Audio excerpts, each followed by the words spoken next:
प्यारे बच्चों और साथियों, मैं आभा सिंह, माध्यमिक शिक्षक गणित, शासकीय high school police line Shahdol से आप सभी का अपने YouTube चैनल में हार्दिक स्वागत करती हूँ। साथियों, आज हम बात कर रहे हैं भारत के प्रमुख गणितज्ञों के जीवन परिचय और उनकी उपलब्धियों की श्रृंखला में। हमारे गणितज्ञ हैं आज के बौधायन, जिन्हें भारत का पाइथागोरस भी कहा जाता है। तो आइए उनके जीवन परिचय और उनकी गणित के क्षेत्र में क्या उपलब्धियां रही, क्या योगदान रहा, उनको देखते हैं। बौधायन भारत के प्राचीन गणितज्ञ और सुलभ सूत्र तथा स्रोत सूत्र के रचयिता थे। आचार्य बौधायन लगभग 1200 ईसा पूर्व से 800 ईसा पूर्व में वेदी ब्राह्मण और गणितज्ञ थे। ज्यामिति के विषय में प्रामाणिक मानते हुए सारे विश्व में यूक्लिड की ही ज्यामिति पढ़ाई जाती है, मगर यह स्मरण रखना चाहिए कि महान यूनानी ज्यामिति शास्त्री यूक्लिड से पूर्व ही भारत में कई रेखा गणितज्ञ ज्यामिति के महत्वपूर्ण नियमों की खोज कर चुके थे। उन रेखा गणितज्ञों में बौधायन का नाम सर्वोपरि है। उस समय भारत में रेखा गणित या ज्यामिति को सुलभ सूत्र भी कहा जाता था। बौधायन के सूत्र वैदिक संस्कृत में हैं तथा धर्म, दैनिक कर्मकांड, गणित आदि से संबंधित हैं। वे कृष्ण यजुर्वेद के तैत्तिरीय शाखा से संबंधित हैं। सूत्र ग्रंथों में संभवतः ये प्राचीनतम ग्रंथ है। इनकी रचना संभवतः 8वीं से 7वीं शताब्दी ईसा पूर्व हुई थी। बौधायन सूत्र के अंतर्गत निम्नलिखित 6 ग्रंथ आते हैं। बौधायन स्रोत सूत्र, इसमें 19 प्रश्न हैं। बौधायन कर्मांत सूत्र 21 अध्याय हैं। बौधायन द्वैध सूत्र 4 प्रश्न। बौधायन गृह सूत्र, इसमें भी 4 प्रश्न हैं। बौधायन धर्म सूत्र, इसमें भी 4 प्रश्न हैं। और बौधायन सुलभ सूत्र, इसमें 3 अध्याय हैं। सबसे बड़ी बात यह है कि बौधायन के सुलभ सूत्रों में आरंभिक गणित और ज्यामिति के बहुत से परिणाम और प्रमेय हैं, जिनमें 2 का वर्गमूल का सन्निकट मान तथा पाइथागोरस प्रमेय का एक कथन शामिल है। बौधायन प्रमेय या पाइथागोरस प्रमेय। समकोण त्रिभुज से संबंधित पाइथागोरस प्रमेय सबसे पहले महर्षि बौधायन की देन है। पाइथागोरस का जन्म तो ईसा के जन्म के 8वीं शताब्दी पहले हुआ था, जबकि हमारे यहाँ इसे ईसा के जन्म के 15वीं शताब्दी पहले से ही पढ़ाई जाती थी। बौधायन, हम कह सकते हैं कि बौधायन पाइथागोरस से 7 शताब्दी पहले इनका जन्म हुआ और उन्होंने पाइथागोरस के द्वारा जो रचित सूत्र है वो उसे अपने ग्रंथ में पहले ही उल्लेख कर चुके थे। बौधायन का यह सूत्र है, दीर्घ चतुर स्रस्याक्षरया रज्जु पार्श्व मानी तिर्यग मानी च यत पृथक भूते कुरुतस्त दुभयम करोति।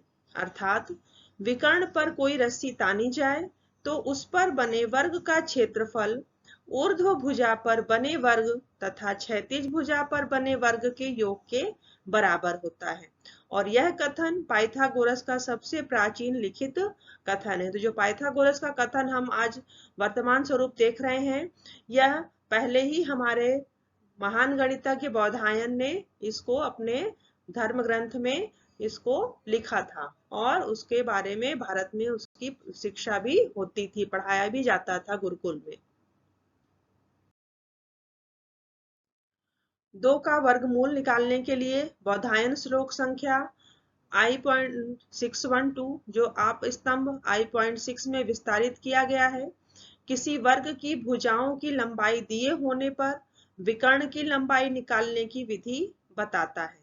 दूसरे शब्दों में यह 2 का वर्गमूल निकालने की विधि बताता है।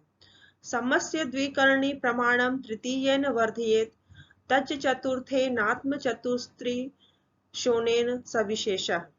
यह सूत्र बौधायन के धर्म, उसमें जो हमने बौधायन की किताबें पढ़ी उनमें से किसी एक पुस्तक में इसका उल्लेख मिलता है, जिसका अर्थ है किसी वर्ग का विकर्ण का मान प्राप्त करने के लिए भुजा में 1/3 जोड़कर, फिर इसका 1/4 जोड़कर, फिर इसका 34वां भाग घटाकर जो मिलता है वही लगभग विकर्ण का मान है।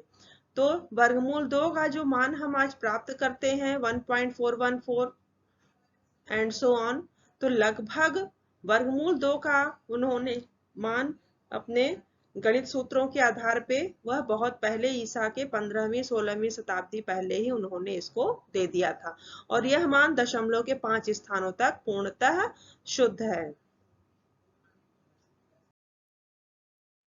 बौधायन के द्वारा दी गई अन्य प्रमेय इस प्रकार है। किसी आयत के विकर्ण एक दूसरे को समद्विभाजित करते हैं। समचतुर्भुज के विकर्ण एक दूसरे को समकोण पर समद्विभाजित करते हैं।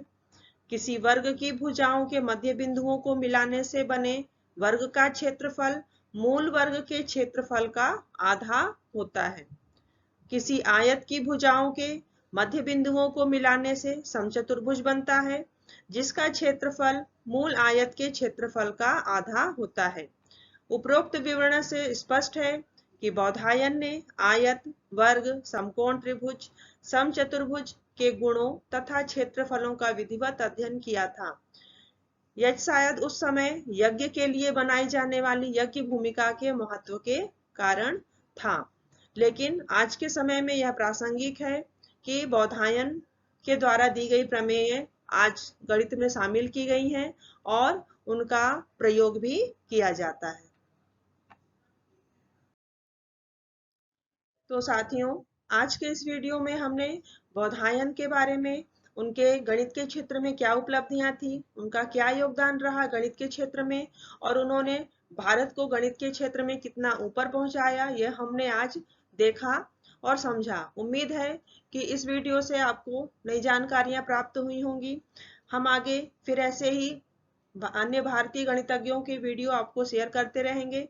तब तक के लिए धन्यवाद। Take care.